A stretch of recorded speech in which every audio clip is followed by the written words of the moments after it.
Hey, I want to welcome you all to Clubhouse Conversations. This is Derrick Butts with This Issue to Win, the connecting place for winners.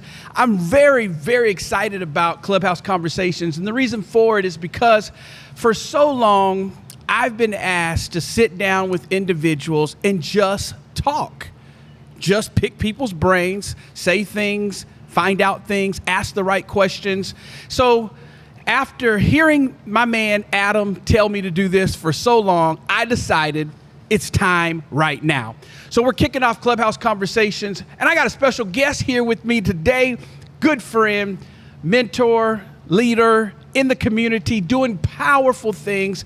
His name is Stephan Cooper. Let's bring him on right now. Stephan, how are you doing? I'm good, Derrick. How are you doing? I'm great. So I just finished a round of golf. You know, I love to play. Yep. Don't ask me how I shot today because I didn't really shoot my best round, but you know, life goes on. But truly, how are you? What's going on in your world? Tell us a little bit about maybe this year, 2022. How has it been for you? 22 has been a good year. It's been a busy year. Did a lot of deals this year in my real estate business. Finally got into our house, got set up, settled. It's had a lot of commotion going on. So been a good year. Been a good year. Well, he just said something, real estate. So who do you do that with? I know you're leading a group of people. What's the name of your real estate company? Let's talk about that since you opened it up. You haven't heard of us? You know I have. Come on now. All right, so we're with Fieldhouse Realty Group. Yeah. We were born through Fieldhouse USA, which is a youth sports facility here in Dallas-Fort Worth area. Yeah. We've got 3 big locations, and the Fieldhouse USA group came to me and said, I like what you're doing with the community. I want you to do it in our facility. Can you do it? I love it. I mean, what a powerful place, right? I actually used to coach a basketball team for a couple of seasons at the Fieldhouse in Mansfield. Was the basketball team was the Thunder. Torn at the time was in 4th grade. I had a group of guys that were really baseball kids. They wanted to play basketball, though, in the off season, so I took it on. And we had a great time. So I understand Fieldhouse, know Fieldhouse, love Fieldhouse, rock with Fieldhouse. That's right. And now Fieldhouse Realty. So you got the real estate group going. How many people right now are inside of the brokerage? Man, we've got 29 licensed agents inside the brokerage right now. Wow. And we're at the 15-month mark. Man, that's crazy growth. So 29 people call Fieldhouse Realty their home. Wow. And that is what, both Frisco, Mansfield, is that what? Frisco, Mansfield, and Grapevine. Frisco, Mansfield, and Grapevine. Okay, so basically you can service the whole DFW. Every bit of it. You got to surround it. As long as I got a gas card and a truck to get there, I'm going. I love it. So, of course, our intro to one another wasn't through real estate. It was actually through the automotive side of the business. That's right. So, you know, let's talk about how did you get to AutoNation? And divine intervention. The same way I met Derrick Butts. Okay. So I got to AutoNation because I had a job that I just didn't like, and I was cruising around the Metroplex on my way home after knocking on doors, and which is not something I'm comfortable with, but I did it. And I saw the dealership, pulled into that place. This was AutoNation Chevy, North Richland Hills, where we met. And I walked in and said, "You guys hiring?" And y'all said yes. I don't think they turned down anybody. I used to always say if you could speak English for the most part and you got a post, you can normally get a job in the automotive business. So that's how you came. Both. You had both. Yeah. Well, that's crazy. So my way into the automotive space came a little bit different. I was fired from a church. Okay. A lot of people don't know this story, right? So I was fired from a church. Don't ask why today. I will tell you at another time. And here's the thing. I was fired from a church. We're great friends to this day. Okay. Right? The pastor and I were great friends to this day. It was the right decision. He needed to do what he needed to do because it was kind of like a Jonah experience. I was in rebellion. The church was doing great things. I needed to get out the boat so that the church could keep doing what it was doing. And then, of course, God has a way of turning things around in life. And as you use the word divine intervention, He put me in a dealership, allowed me to get back on my feet, and really just do what I do and help people. Because that's really why I'm in a dealership. Now, of course, because I know you a little bit more, you like cars a little bit more than me. Yeah. Let's talk about it. What was the first car like you had when you came to the dealership? Let's see. The first car I had was, I believe it was a Volkswagen Passat. Okay, so you were in the Passat. So It's either that or a Mustang. well, I remember you buying the Mustang Okay. because you went and I think you went out of town and get the Mustang and brought it to the store. You had it shipped in or trailered in or something. Yep. So what is it about sports cars that you just like, or speed or power? What is it about that? Man, it's just that adrenaline junkie that's a safe space, I think. Not jumping out of no planes or skydiving, anything of that sort, but being in a car and having the control with just the fuel and the exhaust and just the raw power, the horsepower, it's just satisfying to me. Now, he said a lot of car words, right? And he's laughing because I used to always talk about this in training that I was probably the only one that could sell a lot of cars that didn't understand anything about the cars. Yeah. Like, to this day, I still don't understand. So maybe I ask you, right? What is horsepower? What is that? Horsepower is a transfer of engine RPMs to the rear tires that makes you go fast. Boom. So we had a Corvette. Me and my wife, we ordered a Corvette. She was like her dream car. She wanted a Corvette, so we ordered one, and it had a lot of horsepower. Yep. But let me tell you something about her. Even though it had a lot of horsepower, she drove it slow. Yeah. I mean, she drove it real slow, like speed limit slow. 60 in a 60, 70 in a 70. That was it. When I got in that little sucker in the 40 mile an hour, I was going 100, you know. So I understand horsepower maybe from speed, but I don't understand those terminology. My point is, I sold a lot of cars in my lifetime, but didn't understand anything about cars. Now, you like cars. Yeah. So how long were you in the car business? How long did you stay inside the car business? So I was in the car business for right at 6 years. Okay, Yeah, 6 years. And when you left, you were like the top guy. You were the guy at AutoNation Chevrolet. Yeah. So what made you successful inside of the automotive space? Great question. So I really believe what made me successful in automotive space, outside of the people that I surrounded myself with, you being one of those persons in my corner, was just connecting to people. Connect with people, figure out what's a need and what's a want, find a perfect blend between the two, and then go solve a problem. Yeah, I mean, you had such an ability, and you just have that ability. I think it's probably one of the greatest traits. When I say it all the time, assist you to win, the connecting place for winners. When I think about a connector, you are it. You do it so well. I mean, like, is it something that you've studied? Is this something that's happened to you all your life? I mean, maybe take me back maybe when you're in high school. I mean, was this just who you were? It's funny you asked this because this is me and my mom had this exact conversation like 2 or 3 days ago. But I traced it back to kind of high school and sports. Of course, I grew up playing sports, small town, and football, basketball, baseball. But in basketball, my mom was a coach. Okay. And so I had a key to the gym. Okay. So where I thought this connection came from was every Sunday we always look forward to playing open gym at 2 o'clock. Okay. So what I had to do, because nobody had vehicles, nobody had key to the gym, nobody had shoes. I mean, so I was the guy that called everybody on Saturday and the Friday before. Hey, open gym Sunday at 2 o'clock. Okay. And guess what I heard? What's that? Man, I don't have shoes. I don't have a ride. How long are y'all playing? I don't think I can make it. So I would say, if I can figure out those 4 things or whatever came across the table and I can solve it, I can get you there. So I started picking up guys. Hey, let's go play. Right. Because in my mind, I saw the next Friday for the game, and I knew if I can get to the guys to the gym on Sundays, well, we can go perform better on Fridays. Man, I mean, you said a lot right there, though, and it's powerful when we do trace things back. I spent some of that time, of course, during the pandemic, really looking back through my life. And I said this to myself, is that, when you can look at the pieces of our life, we can sometimes find the purpose in our life. And you just did that. I actually think, that's such a key and a critical for you that's what you do now, even in real estate. You find needs and you fill it. Hey, Hey.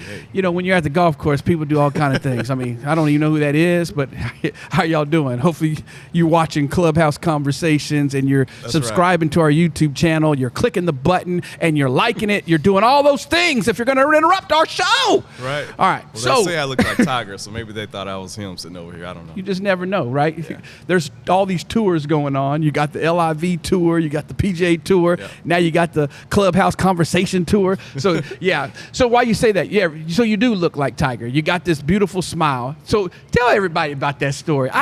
You say it You gonna best. make me tell the story? I do want you to tell the story. So he's in an interview. I don't remember if it was Kelvin. Kelvin. It was Yeah. Kelvin. So Kelvin Buckner, one of our great friends, mentors, leaders inside the community. He's also He'll be on the rocking. show, right? He'll be on the show at some point. Yeah, we're gonna get him on an episode. Tell us about that though. What happened at that interview? This is Stephan coming to the dealership. Watch this. Let's hear it. Yeah, so this was the younger Stephan, right? This is the one that just said whatever he thought of. So I walk into the dealership and I meet two guys, Cody Carr and Tyler Knox. Okay, yep. You talk about real estate and the connections. These people that are in our company are people that I've just been around. They're friends. We're connected. So I walk into the dealership. I meet those two guys, which then they introduce me to Kelvin, and we sit down and we have a conversation. Yeah. You know, and it's an interview. And Kelvin asked the question, what can you bring to the table? Well, my just silly mind, I'd fly.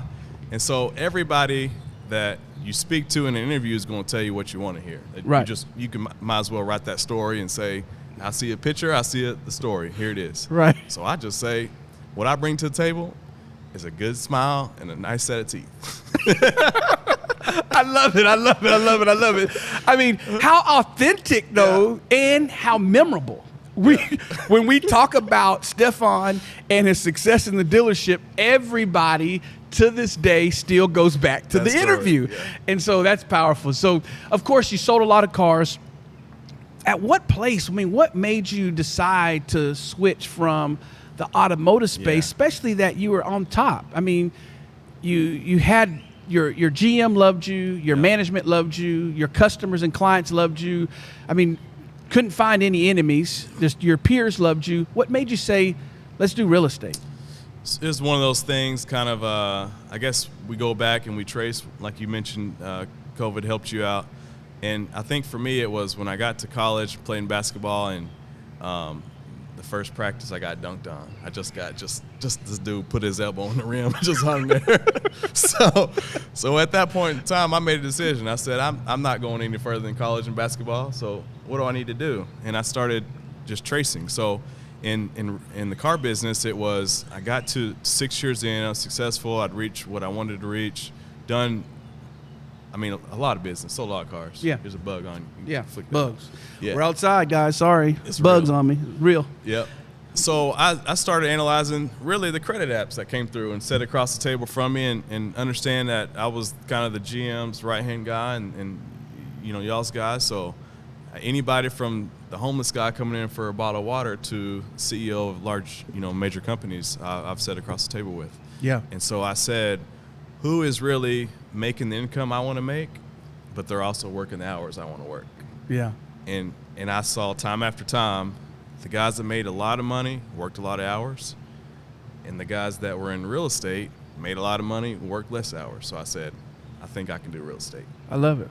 Strategy. I love it. I love it. So in this, want to make the money, work less hours, what was it that maybe the car business didn't allow you to do that when you got into real estate, it afforded you to do? What are some of those things? How long is this program? Right. Hey, all my car guys, car gals, check this out. Listen up. Here we go. Understand you're there for a purpose right now, but that That's right. purpose will evolve as maturity happens. So the things I like to do are I like to fish. I like to go out shooting guns and hunting, playing softball. I like to go visit family. And I have family in Florida and San Antonio and Breckenridge and Weatherford and Granbury and Louisville. So I like to get out and experience life, on my own terms. And the car business afforded that, but it also stole that. So towards the end there, I said, I'm going to save up X number. Yep. And once I get to that number, then I'll have to bow out gracefully and pass the baton. And it's good to understand seasons in our life. Sure.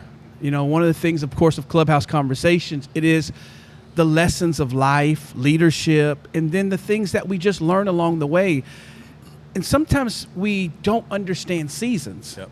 So it's okay to appreciate the season that we were in. You know, I think about even now, Texas, it's hot in the summer, but we appreciate the season. I mean, the sun's out a long period of time. We get to do a lot. We get to go to the lake. We get to do all these things, but we have to change seasons. And most people sometimes get stuck in seasons where you are able to shift through your season. Yeah. So in the course of it, did you find yourself getting back to the place of income and freedom? I mean, maybe talk to us about that lifestyle you have now. Yeah, so it's like the Corvette story you just told, and Okay. so I'm thinking of that, and this is just what it was for me. You mentioned you had all that horsepower, but your wife didn't use it, but you did. So I think about the seasons, and I had access to all that power in form of what can I financially go do, right? But I was in the speed zone. Yeah. So when I exited the speed zone, I understood, hey man, there's more out there. There's more that I can tap into, and I left the business with the, I guess, not the comfort of knowing my paycheck's going to change. That's what most people think. You change jobs, pay's going to change. Right. But would you know that I left AutoNation and I made more money in real estate than I ever made selling cars, when I thought selling cars was the ticket to the next level. Man, that's awesome. Yeah. Hey, you know, and that's the power of it. Sometimes it's being willing and bold enough to take the step, Yeah. and we don't even know that what you thought you were leaving, you actually was just launching from Sure. that place, right? 100%. So, man, that's awesome. It's awesome. So talk to me really quick about the challenges, though, of, because in the car business, it was all about you. It was all about you. It was all about your production. I know the first couple of years, even in real estate, it was all about you. I mean, I've got to watch you go through this whole metamorphosis. I got to watch you evolve. It was all about you when you just sold. But now that you're leading a group of people, 29 at Fieldhouse Realty, huge group in a year, right? Yeah. How does that change for you? What are some of the things, maybe the dynamics that you're saying, okay, here's why I didn't go into management in the car business. Here's what's happening. I mean, talk a little bit about that, though, now that it's not just about your production for you and your family, but it's also about your leadership for your people. Yeah, so I really think, I'm not entirely sure how to answer the question, but I think it's just having mentors around you that you can see, even if they're in different industries, you kind of model what you feel like success looks like. Yeah. It's having those people in the company that help set that stage of this is where we're headed. Yeah. And once you have kind of an end point, we call it a Z, A through Z, well, you know how to get from A to Z. Yeah. You know, just having, I guess, the support. So for me, it's been a shift of, like you said, going from it's all about me, and not in the sense of I'm arrogant, in the sense of I only have to look out for myself. Well, in this role, I don't. So there's families, you know, depending on what I can provide to that agent, that then can go provide for their families. So I really take that to heart of this is the challenge that is really tangible on the other side, you know. Yeah. Well, I'll tell you this, you know, crazy thing about just relationships is it's a two-way street. You know, you've said that, man, Derrick, you've been instrumental in my life. You've been instrumental in mine. I mean, to the place that, you know, my last home, you sold my last home for us, and then used some of the car strategies to get us some extra money. Thank you. We appreciate that. Yeah. But not just that, but our senior that's in college that's getting ready to walk in December from UTA, thank you, God, just went and got his real estate license. That's awesome. So, like, my gift, watching you, watching some others inside the industry, your action inspired my decision, okay? As you stated, I didn't have the time, or I haven't made the time to go get my real estate license. I like to say it that way because we make the time to do what we want to do. But when I thought of what could be the greatest gift I give Zion for college, Yep. I said, why not give him the opportunity to create a life on his terms? That was something that you just said earlier. Yep. Create a life on his terms. So we decided, Tamar and I decided, let's buy him his real estate test and the prep work and send him to the course. And while he was in school, we said, this is what you have to do. Yeah. It was one of those like it or not, you're going to get this license. So we sent him there and we told him, go talk to Stephan, go talk to Kelvin, go talk to others on the real estate team, on the Fieldhouse team. And he did, and he's doing because he gets to see you in action. Yeah. I think that's one of the most powerful things that people sometimes forget is that we're leading people not just when we have a class. We lead people with our life. Yeah. And your life is influencing people to go into your career, to have your type of character, to, be the person that you are, right? So I want to say thank you for that. Because if you didn't live out loud in front of us, who knows what he would be doing, But we know that right now he's getting ready to go into real estate and going to hang out with Fieldhouse Realty because of a person like yourself. So I appreciate that. Okay, I got to jump. I got 3 more things I got to talk about. I don't know how I'm going to cram them in this time, but I got to talk about this. So when I met Stephan was single. Yeah. Yeah, you were single. Of course, single with great teeth, great smile, looking like Tiger / Kobe / all these actors. You had to have a lot of women chasing you, and I get you were chasing them, but you had to have a lot of women. I mean, we're in a new generation. These chicks today, like they chase, they'll pursue you, they'll go after you. So you had to have a lot of women. You look right now.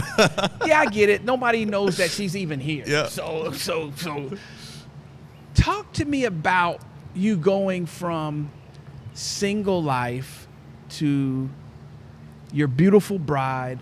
You got married, Marissa, and what you guys are doing. I mean, talk to me how that happened. Like, I feel like we blinked and then it happened. And it happened. So, because you've always been discreet. So it's like, we blink, Marissa's on the stage, y'all are married, bam, now we got Marissa here, we got this beautiful couple, power couple. I love how it all happened, but talk to us how that happened. Where'd you meet her? Walk us through the process. Boom, Stephan's now married. If you can get the grin off my face, maybe I can share some of it. Ahead. But Let's go. I think just one of those things when you know. So my wife, Marissa, she grew up in San Antonio. Her first job was in Granbury, which met my sister, which introduced her to my mom. And Marissa's only child, and her first job was, 200 miles away from home. So she became a sister to my sister. Okay. So that was really my introduction to Marissa, and I joke and I tell everybody it was an arranged marriage because they knew her before I knew her, but it was important to me because the family person I am. Yeah.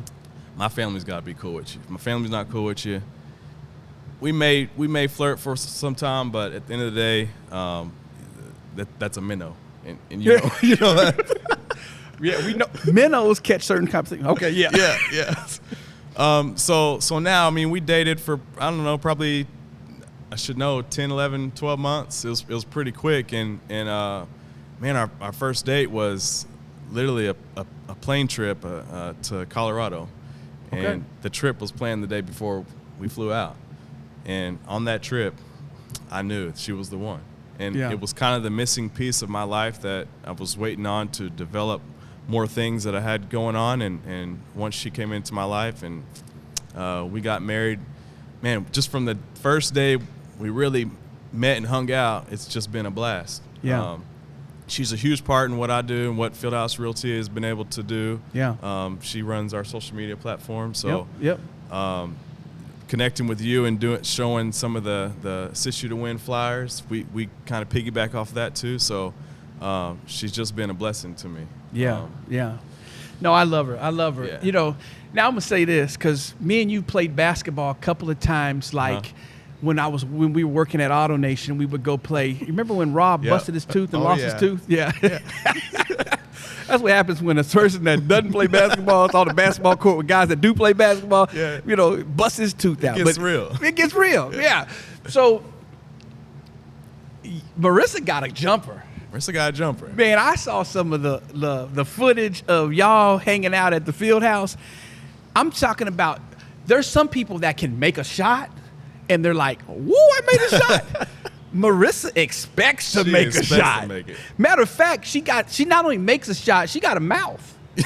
And will tell you like you don't want to play with me. Yeah. Because she gonna let you know. She gonna let you know, but she can shoot. Matter of fact, I'm gonna have Marissa on the show one time because I gotta talk to her about this jump shot. Who taught her this? So I just need to know, when you guys go play and shoot, who wins most of the time? Don't lie. Well, I ain't gonna lie. Because she coming on the stage, so don't lie, because I'm gonna ask her the same question. I was a mediocre D2 basketball player. Okay. So there's some athleticism in me from the past. Yep. But 9 times out of 10 I'll beat her, but that one time she ain't gonna let me forget about it. Okay, y'all heard that. Yeah. Put it in the comments. 9 out of 10. If she says the same thing, we're gonna bring both of them back on. We're gonna give them a prize. But if she doesn't say 9 out of 10 his way, I'm bringing them both back on. Matter of fact, we're gonna record in the gym and we're gonna have a shootout. We should do that. I'm not gonna shoot though. You can shoot. I've seen the clips. No. Yeah, I've you might seen the see Martin clips. High School basketball Yeah, clips. yeah. Can I tell you this though? Martin High School was about me being a point guard. Okay. I knew how to be a point guard. Man, I had great guys around me. Yep. I always tell people to this day, if I didn't play in the system that I played in, I wouldn't have been who I was. I wouldn't have. And I think of that today. If I didn't have the people around me like I have, I wouldn't be who I am. I really wouldn't. It's not just who you are, it's also who you're rocking with 100%. that makes us better or makes us successful. And so I want to shout out to all of our mentors. I mean, you mentioned your mother. I want to mention my mom. I want to mention my dad. I want to mention like all the mentors we had, school teachers. I mean, everybody that played an integral part for us to be here. Okay, so I told you I had 3. That was 1. Yep, okay. 2, talk to me about a mistake you've made that made you into who you are today. Now, I told y'all I got fired from a church, and I told you I was holding that story, see? But I wanted you to tell us, and I'm going to repeat the question, give you time to process that, right? Because that's deep. But one of the things that I love about you is that you're authentic, you're transparent, and you allow people in so that they can learn and leverage what you have been through. So the question is, a mistake that you made that you know when you look back on it, it really made you into who you are today? Man, that's a great question. I have several things that kind of come to mind, but I think the biggest one that's happened multiple times is hanging on. You know, so I think back to really 3 failed relationships. Mm-hmm. They lasted 4 years apiece. That's a lot of time that's gone by. So hanging on to that and knowing when, like you mentioned earlier, knowing when the time to move on is, right? So the car business, shout out to the car business. It made me into, I guess just a connector, a negotiator, a planner, a strategist. I mean, a lot of things, right? But that's not really deep, but that's probably what I got. But it is deep. Probably authentic to me. Hey, and I think that's the thing, right? Is whatever it is to you. So let me tell y'all, I don't want to keep y'all hanging. Yeah.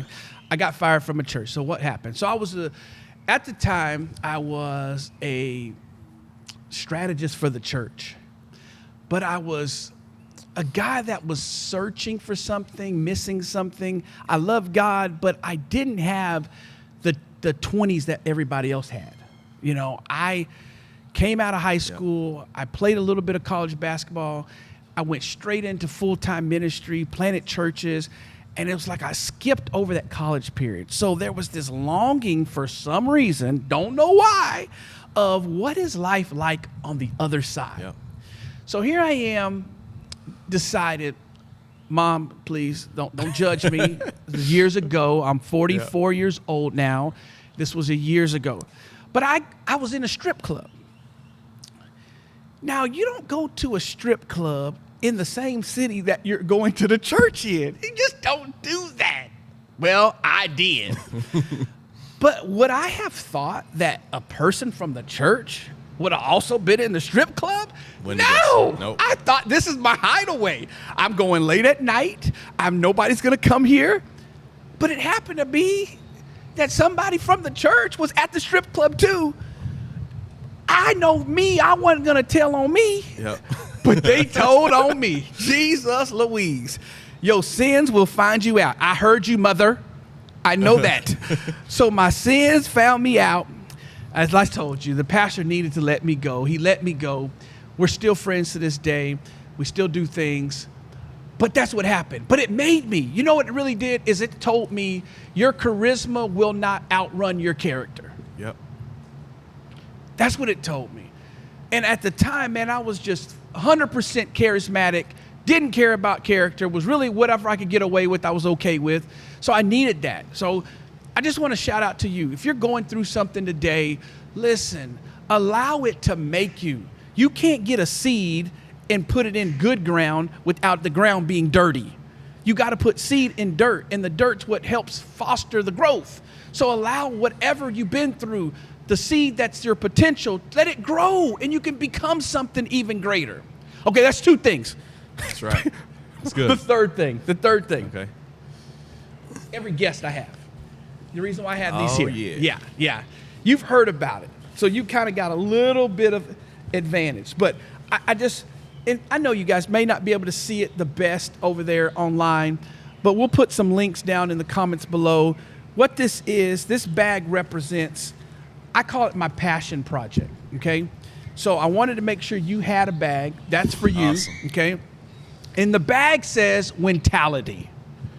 Think like a winner. So I want you to tell me, in Stephan's words, Wintality.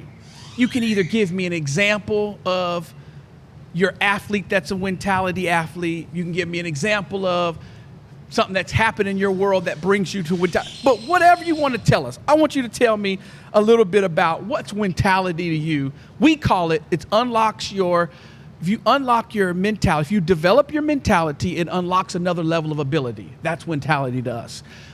But talk to me about Wintality. What does that say to you? You played sports. Bring it, whatever you want to talk about. Yeah, so I guess from a sports perspective, it really means to me the word winner means you did your job. Sports is relatively simple. If every person, whether it's baseball, football, basketball, there's many people on the team, but really your job is one-on-one. If you beat your guy or your girl to do your job and everybody does the same, you win the game, right? Yeah. So that's a winner.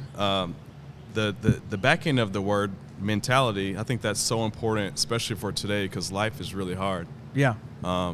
So being mentally sound, being able to check in when you should be in the game or check out when you need to go study and make a few changes to your plan, I think just that mentality is crucial to not just be guarded, but to be to have sound mind. Yeah. That's good. If you're not thinking clarity is a word that a lot of people use towards the end of the year, making plans for the next year. If you're not clear on your strategy, then how the heck are you going to perform to be a winner? Right. You don't know what the win is. Right. No, you're good. That's good. Yeah. So to me, that's what Wintality is. But I want to ask you, where did you come up with the word, and what does it mean to you? Wow, great question. So for y'all that are out there, I got 2 tattoos on me, and both of them are very meaningful to me. One says assist you to win. The other says Wintality. So that's not a Sharpie either. That ain't a Sharpie. Okay. The first tattoo I did a temporary tattoo first. Uh-huh. We was in Vegas.